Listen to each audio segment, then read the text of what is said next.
Hari.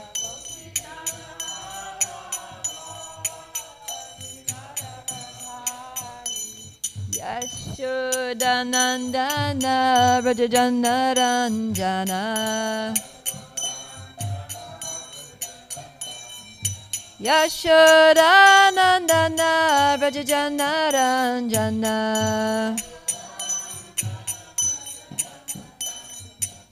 Yamunatira Vanachari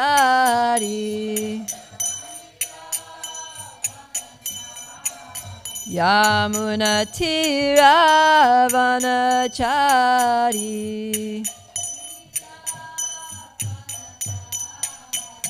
Jaya Radha Madhava Kunja Vihari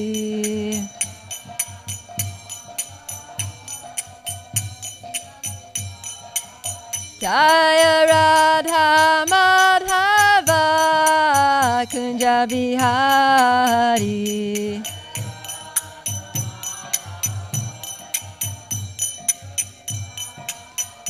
Jaya Prabhupada Prabhupada Prabhupada Srila Prabhupada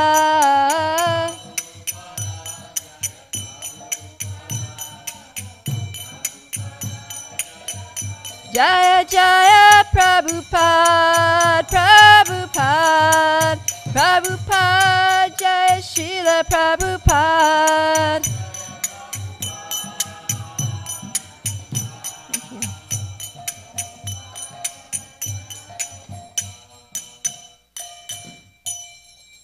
Gaur Premanandi, Hari Hari Bo. Hi. So welcome everyone to this morning's Srimad Bhagavatam class. Verses here.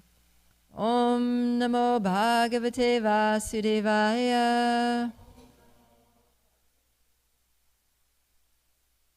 Om Namo Bhagavate Vasudevaya.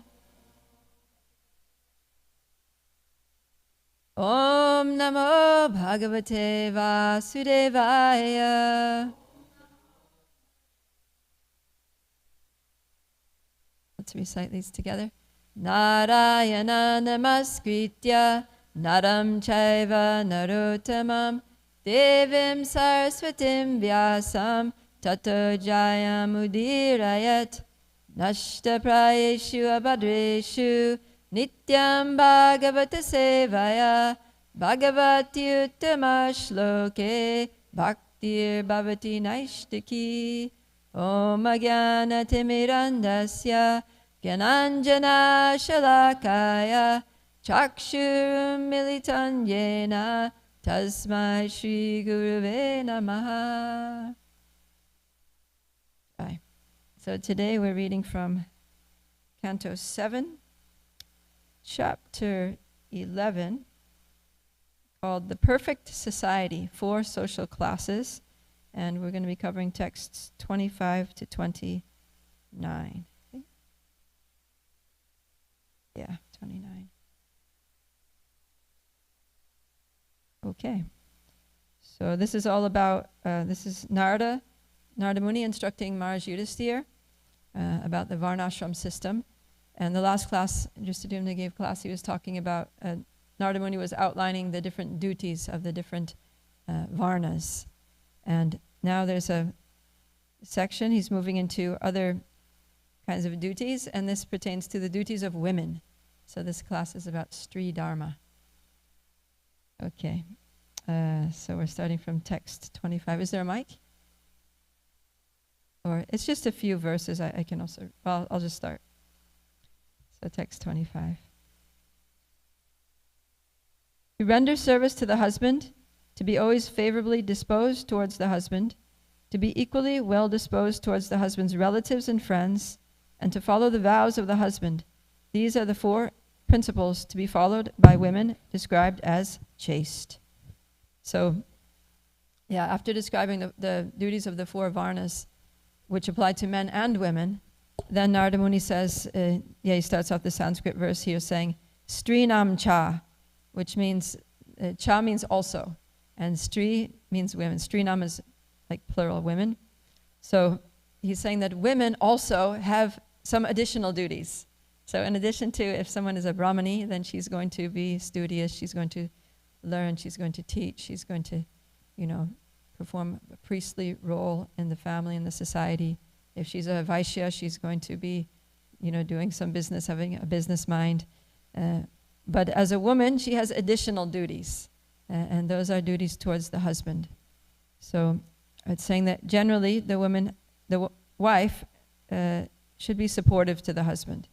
And to the extent that he says, Strinam cha pati devanam, that she should take her pati, her husband, to be like a deva, to be like a representative of the Lord, or worshipable, in the sense that just like a guru. So there's another verse that's in 11th canto that says that any person should take the spiritual master as Guru Deva Tatma, and we often address our spiritual masters as Guru Dev, right? So what does that mean, Guru Dev?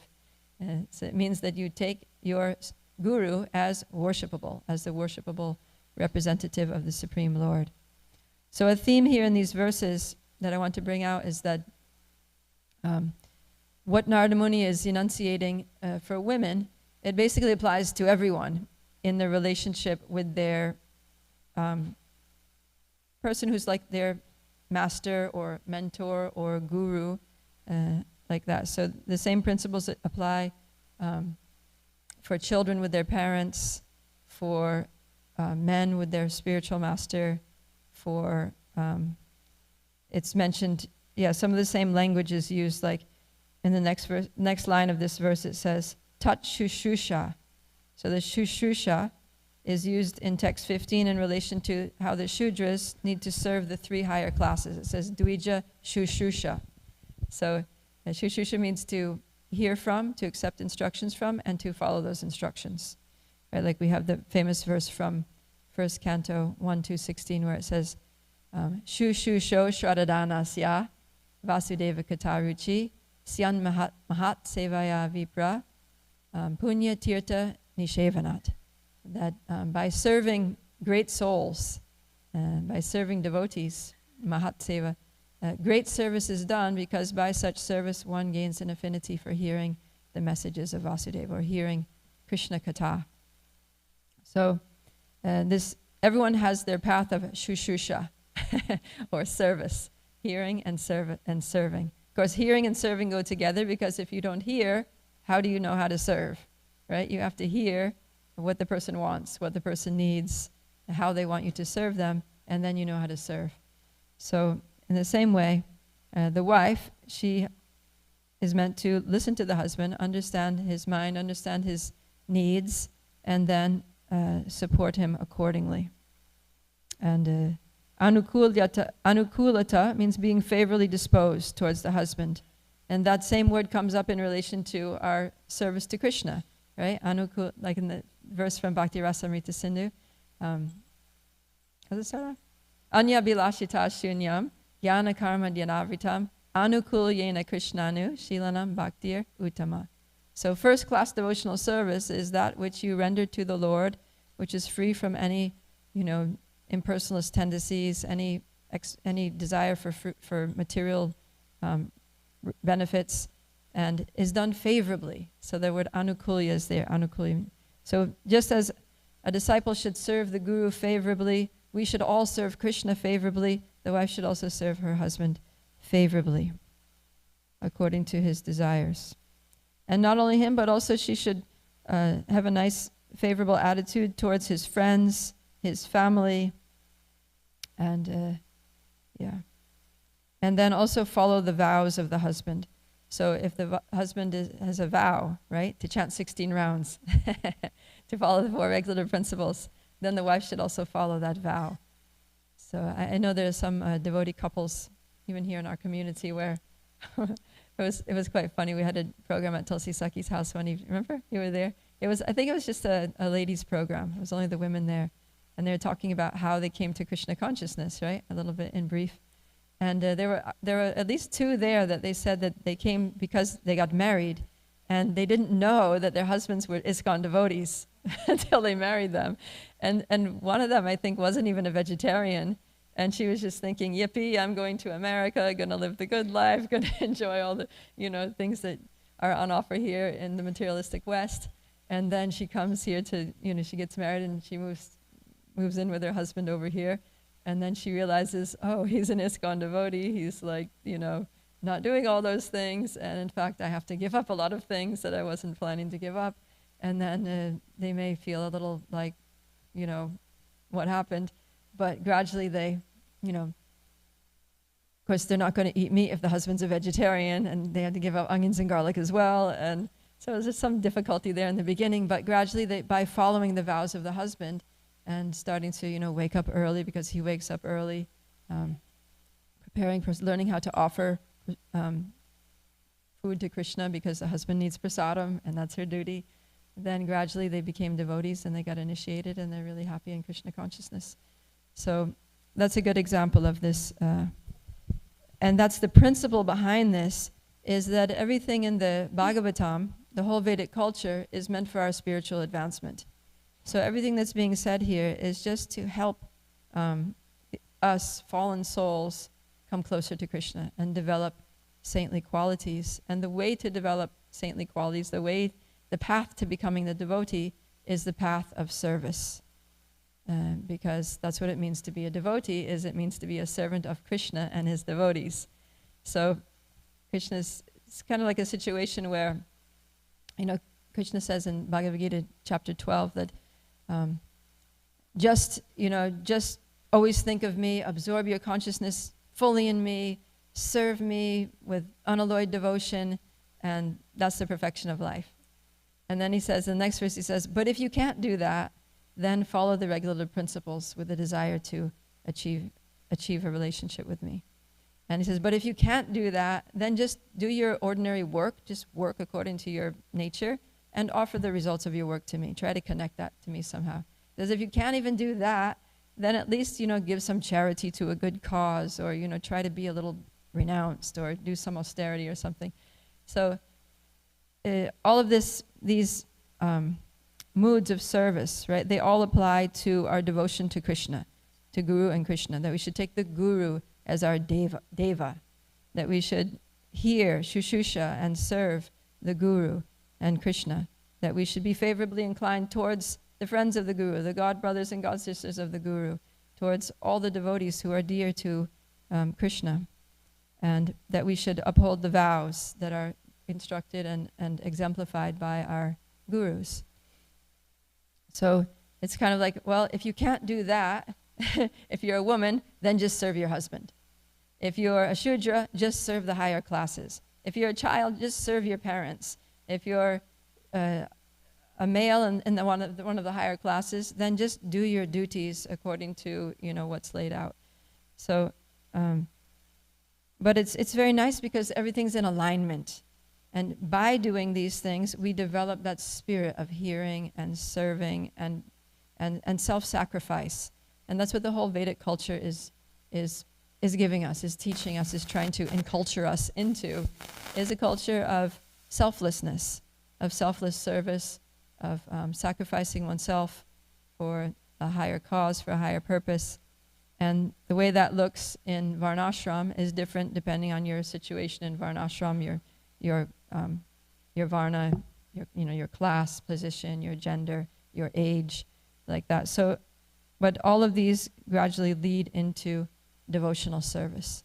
And especially if your husband is a devotee, then there are so many benefits, because it's basically Vaishnav Seva, right? If you're serving a devotee, if you're favorably inclined towards them, if you're following their vows, like the examples given, that you're making spiritual advancement, and that's very pleasing to Krishna, right? Krishna says that service to his devotees is more pleasing to him than service to himself directly. So we can serve Krishna by serving his devotees. And in Krishna conscious family life, there's unlimited opportunities for Vaishnav Seva. Right? The wife is serving her husband, and the children are serving the parents are also serving the children, the husband's also serving the wife. It's mutual. Right? It's not that husband is only serving, wife is only serving the husband is just like, yeah, serve me, do this, do that. right? Any husband here knows that it's not like that in reality. And this is the way also that the wife conquers the heart of the husband, is through this, sweet, submissive attitude of service. And we're going to see as this progresses that the mood of service is very affectionate, loving. It's not like, I'm your servant. It's like, it's loving. And then, so by that loving service, then the husband's heart is conquered, and then he'll basically do anything for the wife. So Prabhupada says this is the secret for the wife to be happy in marriage and get all of her needs fulfilled. Just serve the husband, be very sweet and affectionate towards the husband, and he'll do everything for you. So, yeah. All right, let's go ahead here to text 2627. Someone, whoever has the mic, like to read that?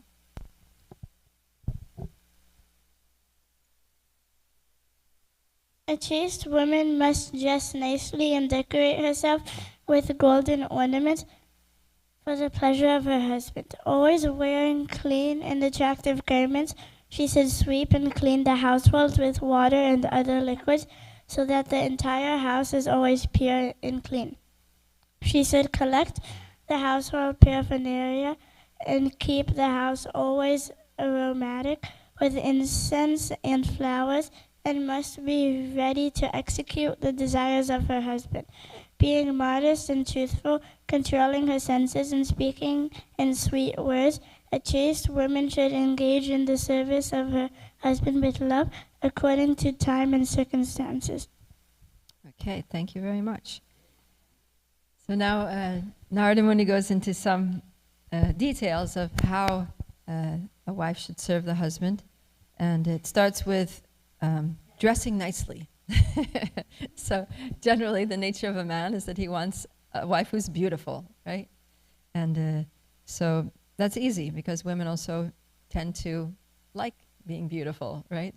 Something that most women value is beauty. So dressing nicely, decorating with ornaments, and keeping the house also very beautiful, clean, sattvic.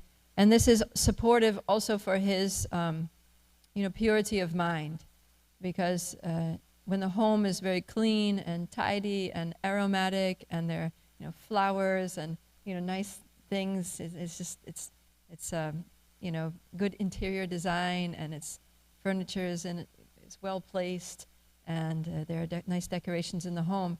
That's very soothing, because the material world is stressful, especially in Kali Yuga. And typically and traditionally, the man has to go out in the world and work. And he comes home after a hard day's work, and tired and stressed and disturbed, and walks through the front door and clean. It's beautiful. It smells nice. It's just like so happy to be home, right? And then, of course, he knows that it's his wife's, energy that made it like that. So he immediately feels appreciative towards the wife, a feeling of gratitude and respect, which he will reciprocate. So, yeah, and these are all also qualities of a devotee. Again, if we look at some of especially the last few lines of verse 27. It says sadvi. It says the wife should be a sadvi. So Prabhupada translate that as chaste. That's a little bit of a contextual translation of sadvi, because sadvi is the female form of sadhu. So it means that she should be a sadhu. The wife should be a saintly person. Wife should be saintly. And sadhu, another meaning of sadhu is correct or right, like to do the right thing means sadhu. Even in Sanskrit, if you would ask someone, is it all right for me to open the window? You would use the word sadhu, right? Like, I would like to have another chapati. Is that all right? You would say sadhu. Is that sadhu? Is that sadhu? Is that fine? Is that okay with you? You would use the word sadhu. Like, it means to do the right thing. So somebody who does the right thing, who behaves properly, who has good conduct, that person is a sadhu. And what is the measure of good conduct? It's according to Guru, Sadhu, and Shastra. So a sadhu is one who follows the shastras and the guidelines for how to behave, how to be a proper human being, how to be a nice devotee, what are actual desirable qualities. So the wife should be a sadhvi. She should do the right thing according to Guru, Sadhu, and Shastra. And then prashrayena means with modesty. So do everything modestly. And then damena, control the senses. So this is also another general quality of a devotee, or a quality of a Brahmin, is damena, sense control. So the wife should be very self-controlled, not indulgent, and not lustful or greedy. And then satyai, so satyam, truthful. And this is again another quality of a Brahmin, is to be truthful. It's also one of the austerities of speech, is to speak words that are truthful, right? So this applies to anyone who's a noble, exalted, respectable person, is that we should be saintly, we should be truthful, we should control our senses. And then Priya, very pleasing, to act in ways that are pleasing, to speak in ways that are pleasing. And then Narada Muni goes so far as to use the word premna. He uses the word prema, with love. So it's an interesting use of this word, because often Prabhupada would talk about how there's two words for love, right? And one is kama and the other is prema. And kama means, love that's based on more of a material attraction. Or I love this person because they fulfill my desires, they make me happy, and generally in material relationships between man and woman, the word kama is used. But here, Narada Muni is saying that, no, it should be prema. The love should be pure. It should be a pure love. It shouldn't be a selfish love, that I love my husband because he fulfills my desires, he provides for me, and he satisfies my all different desires for material things, desire for a romantic relationship, desire for affection, desire for whatever material desires a woman may have, and that she expects her husband to fulfill. That's not what Narada Muni is talking about. She shouldn't just love him for that. She should love him because he's a servant of Krishna, right? Love, Prabhupada says love, the word prema is only applied to Krishna. So she should love her husband because he's a soul, he's a part and parcel of Krishna, and he's an eternal servant of Krishna. And when the wife sees her husband in that light, and loves him in that way, then it's very pure, it's very transcendental. The relationship is pure, and the exchanges between them are uplifting and inspiring, rather than degrading. So that's the basis of Krishna conscious family life, or Krishna conscious grihastha ashram relationship between husband and wife, is that they see each other as spirit souls, as eternal servants of Krishna, and there's mutual respect, there's mutual love. Just as you would want to love and serve Krishna, you love and serve Krishna's parts and parcels, his dear servants, because that pleases Krishna. So that's the kind of love that a woman should have for her husband. Okay, and then kale, she should serve him according to time, place, and circumstances, whatever is appropriate. So there's no hard and fast rules, but the wife should use her intelligence to know what is needed at this time. How does my husband need me to serve him? How am I needed to show up in this circumstance to support? And that will be different at different times. And also in terms of showing affection, showing that love, what's appropriate, right? Because there's certain forms of love that are appropriate to be shown in some places and not others. So there needs to be a sense of discrimination there. Okay, now we're going to actually get to the verse that which is our focus verse. But those verses lead up to this one, so I didn't want to start with this one. So let's go to text 28 and we'll say the Sanskrit. Santushta lolupadaksha dharmagya priya satyavak apramata shuchi snigda patim tva patitam bhajet Santushta lolupadaksha Dharmagya Priya Satyavak Apramata Shuchi Snigdha Patim Tva Patitam Bhajet. Please chat.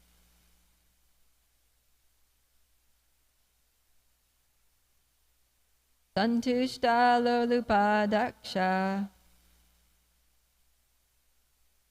Dharmagya Priya Satyavak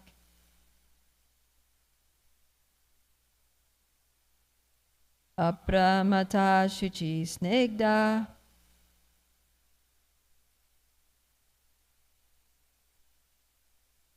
Patim Tva Patitam Bhajet. Santushta lolupadaksha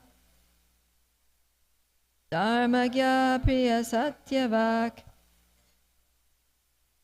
Apramata Suchi Snigdha Patim Tva Patitam Bhajet.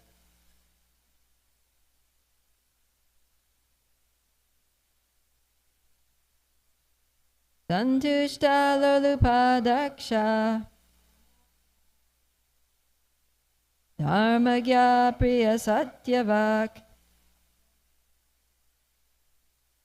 Apramata Shuchi Snigdha Patim Tva Patitam Bhajet. All right, let's just do the word for word together. Santushta, always satisfied. Alolupa, without being greedy. Daksha, very expert in serving. Dharmagya, fully conversant with religious principles. Priya, pleasing. Satya, truthful. Vak, in speaking. Apramata, attentive in service to her husband. Shuchi, always clean and pure. Snigdha, affectionate. Patim, the husband. Tu, but. Apatitam, who is not fallen. Bhajet, should worship. So a translation and purport by His Divine Grace A.C. Bhaktivedanta Swami Srila Prabhupada Ki Jai.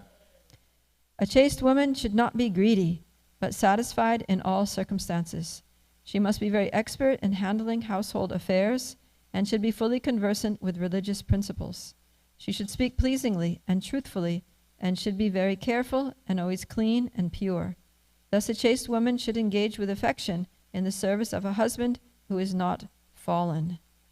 So again, Narada Muni is repeating some of these qualities, right, in terms of being truthful, satyam, and these are, again, qualities of a devotee. If we look at the 26 qualities of a devotee, we're going to see these kinds of qualities: being truthful, daksha, being expert in serving, santut, being satisfied, not greedy.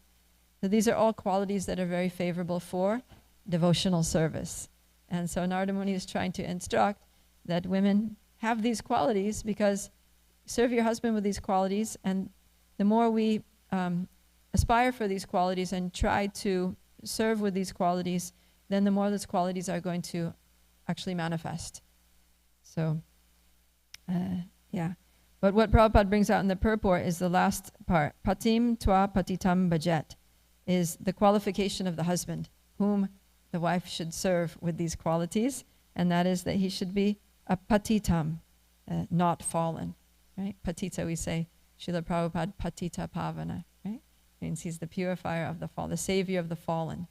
So the husband should not be a patitam. He should be the husband should be a patitam. He shouldn't be patita. He shouldn't be fallen. He should be not fallen. Okay, so let's see what Srila Prabhupada says about this. According to the injunction of Yajnavalkya, an authority on religious principles, Ashudhe sampratikshohi mahapataka dushita. One is considered contaminated by the reactions of great sinful activities when one has not been purified according to the methods of the Dasha Vidha Samskara. In Bhagavad Gita, however, the Lord says, Namam duskritino mudha prapadyante naradama. Those miscreants who do not surrender unto me are the lowest of mankind. The word Naradama means non-devotee.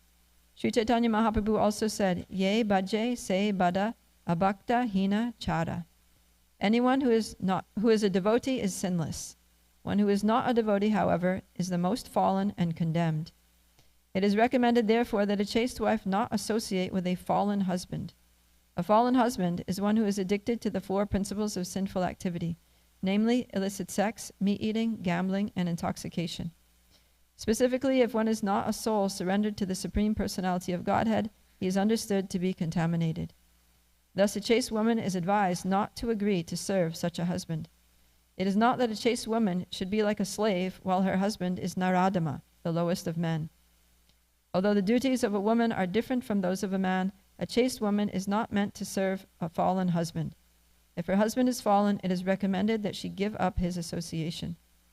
Giving up the association of her husband does not mean, however, that a woman should marry again and thus indulge in prostitution. If a chaste woman unfortunately marries a husband who is fallen, she should live separately from him. Similarly, a husband can separate himself from a woman who is not chaste according to the description of the Shastra. The conclusion is that a husband should be a pure Vaishnava and that a woman should be a chaste wife with all the symptoms described in this regard. Then both of them will be happy and make spiritual progress in Krishna consciousness. Srila Prabhupada ki jai. So this is very important because often we hear about, the duties of a wife and how the wife should be like this and the wife should be like that, and basically the wife should be like Sita Devi, but we don't so much hear about how the husband should be like this and the husband should be like that and the husband should be like Lord Ramachandra. So, every devotee man wants a wife like Sita, but the husband also needs to be qualified, like Ram, to deserve such a wife. And so it's mutual, right? And the reason that Narada Muni is specifying this is because we develop the qualities of the person whom we serve. So if the wife's duty is to serve the husband, Narada Muni doesn't want her to serve a husband who is sinful, who is a fallen rascal, who's just doing all kinds of nonsense and has all kinds of bad qualities, because then she's not going to be elevated by serving him. She's actually going to be degraded by serving him. And he says, with the speak of serving such a husband, she shouldn't even stay with such a husband. She should live separately, Prabhupada is saying. And this is very interesting because in the Vedic culture, divorce is something that's unheard of. And Prabhupada practically never supported it or encouraged it. He always, pretty much always, most oftentimes, encouraged husbands and wives to stay together. But here he's saying that in the case that the husband is just really bad, it's just a really bad person, is not following principles, then the woman doesn't have to stay, or in fact should not stay with such a fallen husband. And he says it's recommended that she give up his association. So, yeah. I was having a discussion with a senior devotee one time about different nuances to this, because sometimes it may be that a devotee husband is following all the regular principles very strictly and is even chanting his japa, but then, he's very critical. Let's say he's just very critical of devotees, always just finding fault and blaspheming devotees, blaspheming senior devotees, is inimical towards, their spiritual master, is encouraging his wife also to, not engage in service at the temple, to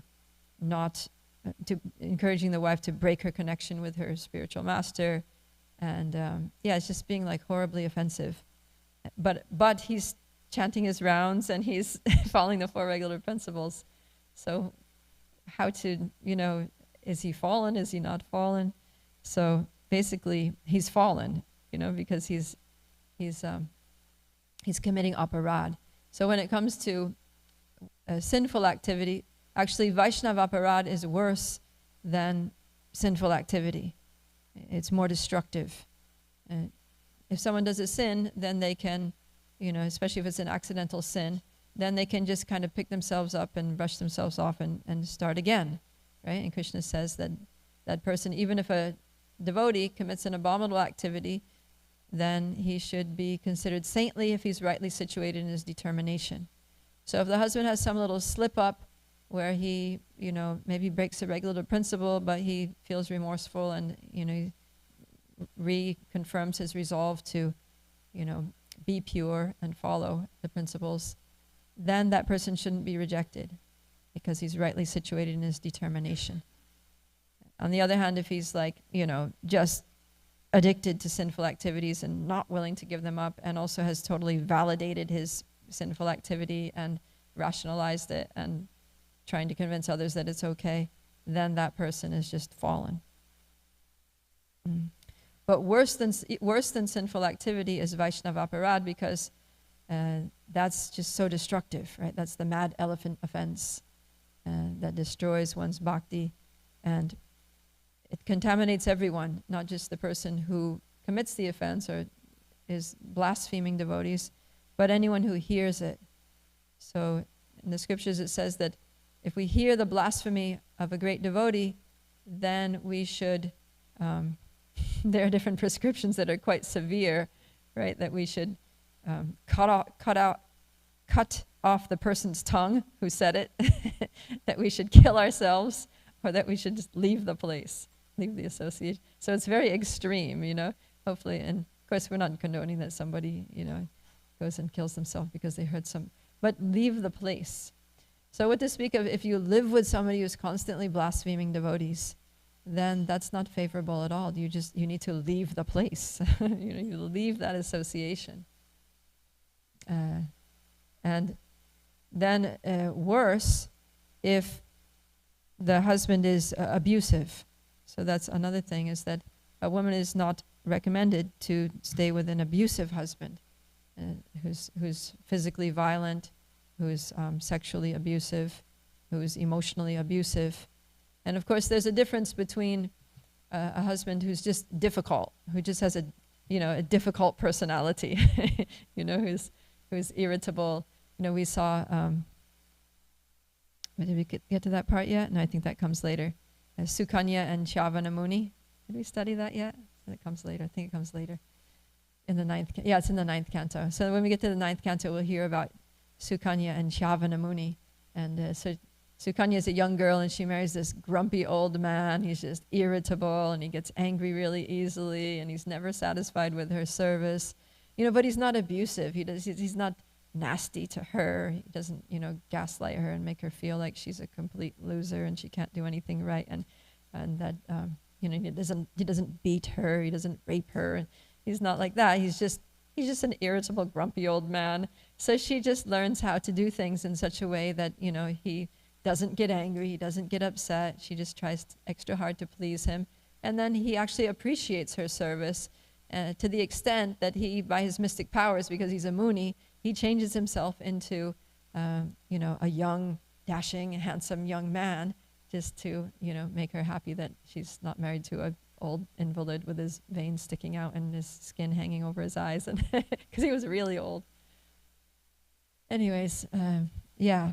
So if the husband is, an emotionally, psychologically healthy individual, is not, narcissistic and abusive, but he's just, has a difficult personality, if the wife really tries very hard to please him by her service, by her sweet words, by her affection, by keeping the household very nicely, by doing her duties, by supporting him in his work, in achieving his goals, his material and spiritual goals, then he's going to appreciate her, and he's going to try to, adjust his mentality, adjust his tendencies, so that she can be happy with him, basically, because he wants to keep her, right? And so, and just in the same way that Chavana Muni made some adjustments, he basically adjusted his whole physical form to make his wife happy. So a husband who is, doesn't have a personality disorder, is when he's pleased with his wife, when he sees how she's sacrificing herself for him in the ways that we just read about, then he's going to reciprocate by trying to please her, by trying to make sure that she's happy, she's cared feels cared for, she's comfortable, and not miserable in the relationship, basically. But if the husband is just abusive and doesn't care, doesn't show any signs of caring about how she feels, and just puts her down all the time, and especially if he's physically violent, sexually violent, then she's not obligated to stay with that person. That's what Prabhupada says. There's a way out. You don't have to stay with that kind of person. So that's something to just keep in mind. No one has to stay in an abusive relationship.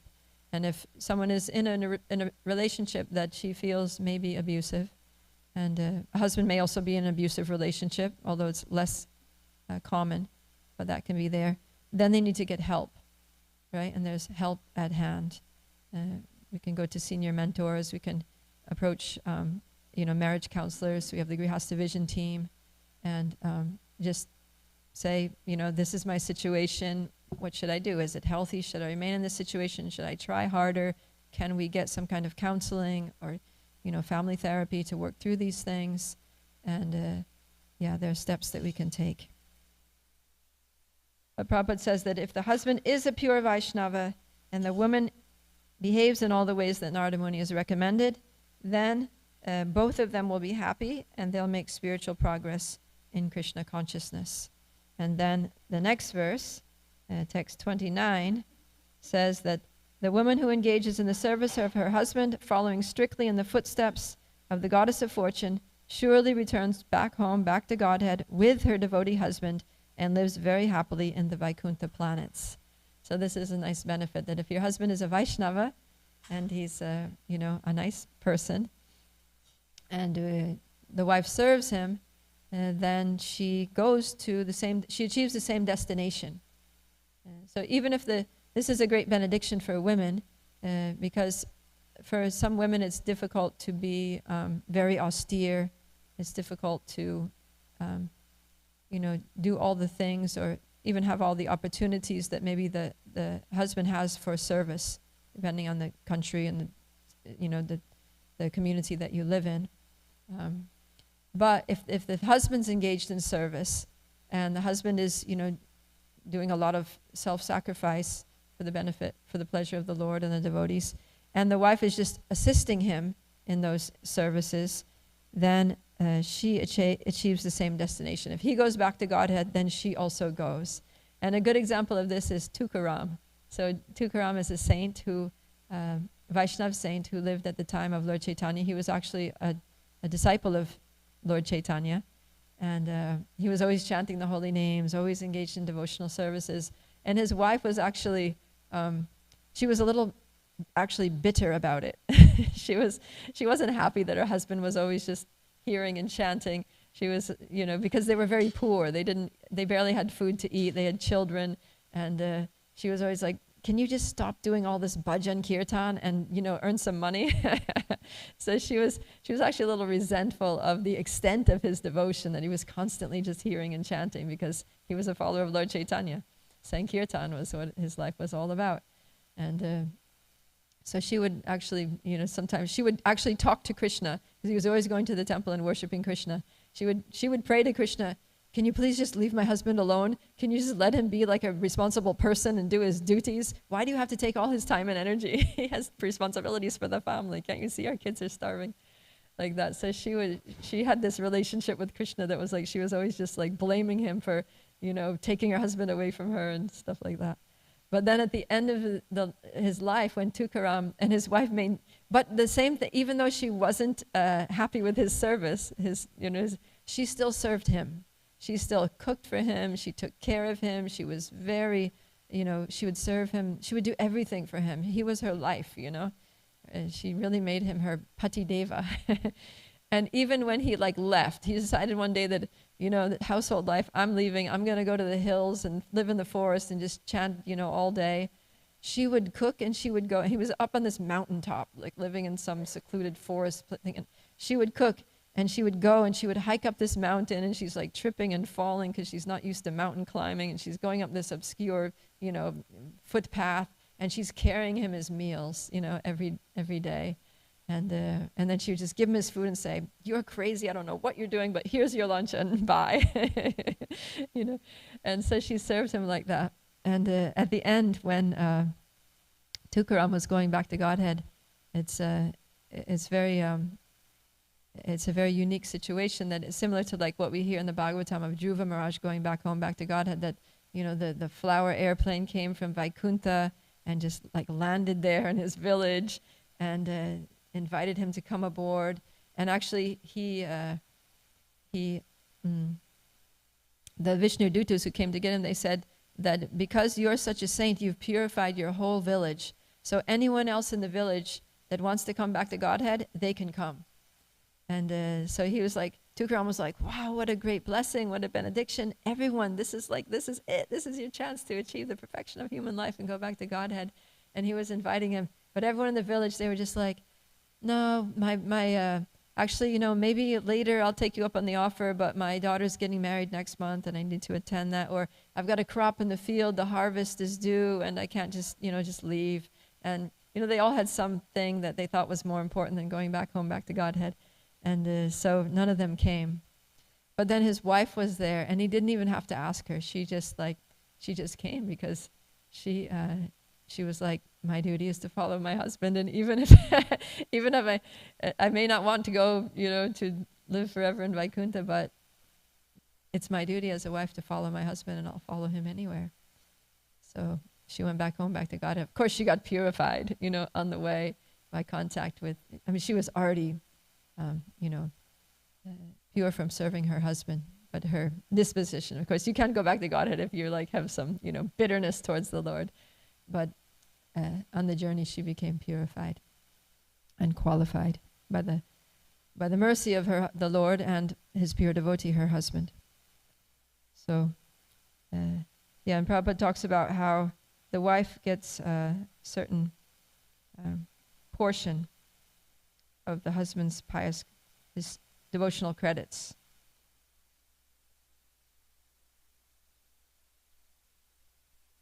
So there are many benefits to Grihastha life, serving the husband who's a devotee, raising children in Krishna consciousness, and serving Krishna together, and everyone goes back home, back to Godhead by following these nice instructions of Narada Muni. Okay, so I'll stop there. Anyone has any questions or comments?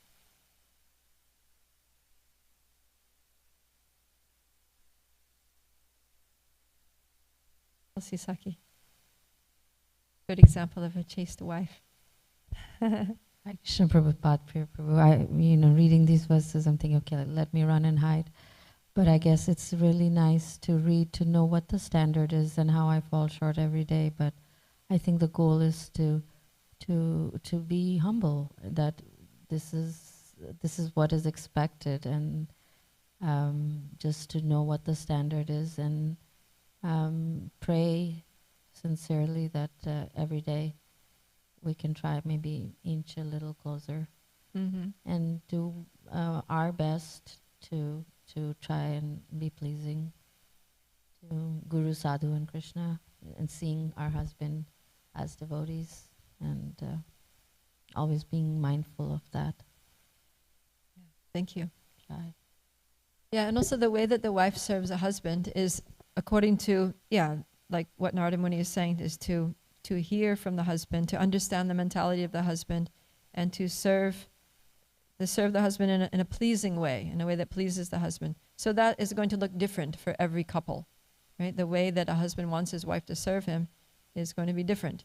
You know, maybe some husbands, they want the wife to be, you know, kind of in that subordinate, submissive, you know, patiji kind of, you know, like to be more like a menial servant kind of role.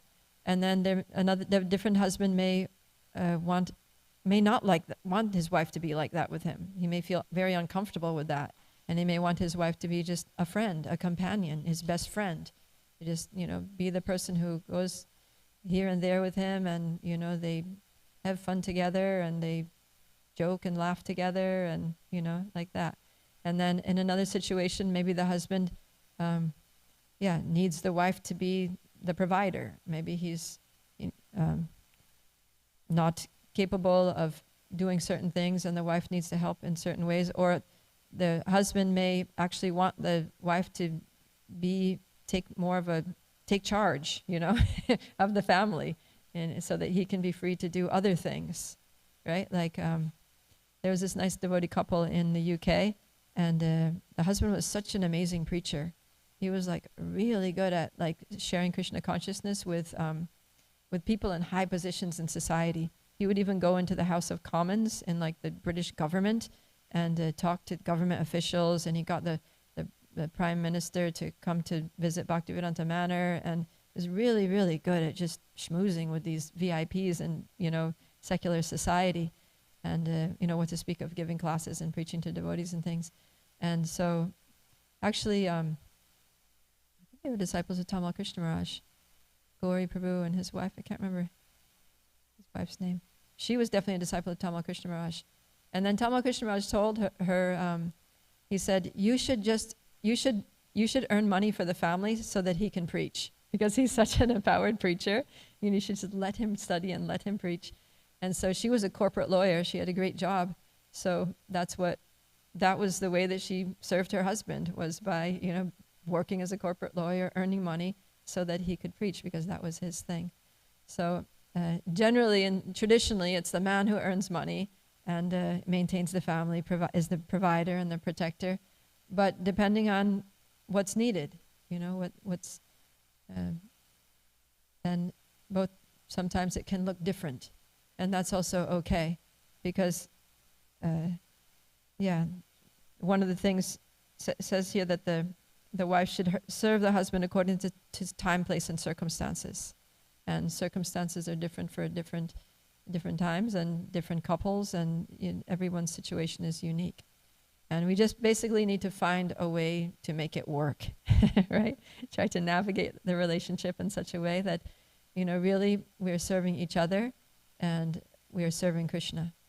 We're serving Krishna together directly by doing devotional service to Krishna together, and by hearing and chanting and serving our devotee community and our temple and the deities together, but also serving each other together in ways that supports and provides what the other needs to continue serving Krishna and be inspired in the service of Krishna. So, yeah. Any other points?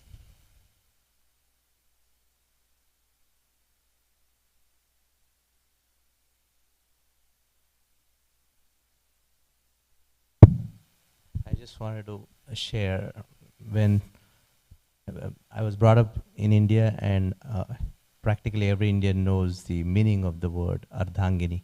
Ardhangini means better half. So the general understanding is that... What's the word again? Ardhangini. Ardha means half, better half. Okay. So general understanding is that, just like in a vehicle, there are two sides. So you divide the responsibilities and share the responsibilities that way. But I was startled when I came to know about the real meaning, and my respect for our scriptures grew up manifold. So the real meaning that was explained by one of the devotees was, better half explained in the scriptures is basically the husband's bad karma, 50% of bad karma is not going to his wife. The husband, say again? I didn't understand.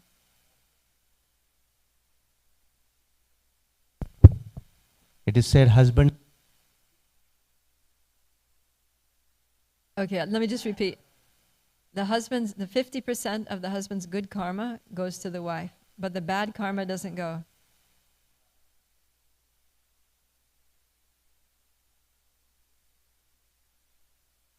Okay, but the 50% of the wife's bad karma goes to the husband, but her good karma doesn't go.